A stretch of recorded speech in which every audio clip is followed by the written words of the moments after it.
बातम्यांचे नवनवीन अपडेट आपल्या मोबाईलवर पाहण्यासाठी प्रतीक्षा एक्सप्रेस न्यूजला सबस्क्राइब करा आणि बेल आयकॉनवर क्लिक करा।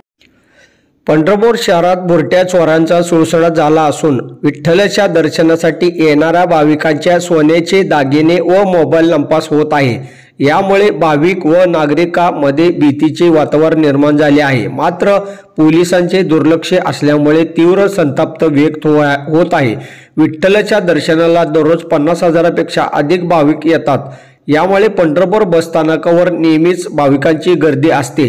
एसटी गाडीमध्ये चढताना भाविकांची गर्दी होती। हे संधी साधून चोरटे महिलांच्या गळ्यातील दागिने व मोबाईल लंपास करीत आहेत।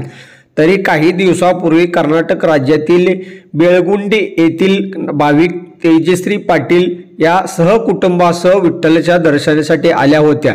त्यांनी आपली गाडी महात्मा फुले चौकात पार्क केली होती। घरातील सर्व सदस्य विठ्ठलाच्या दर्शनासाठी गेले होते।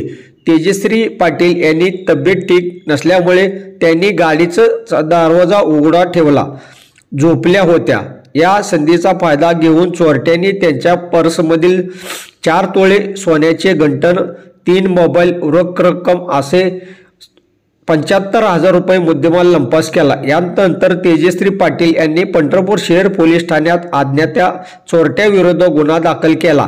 पंढरपूर शहरामध्ये बुरटे चोरांचा धुमाकूळ घातला असून भाविक व नागरिकांमध्ये भीतीचे वातावरण निर्माण झाले आहे। यामुळे पोलिसांनी गस्त वाढवावी अशी नागरिकांतून मागणी होत आहे।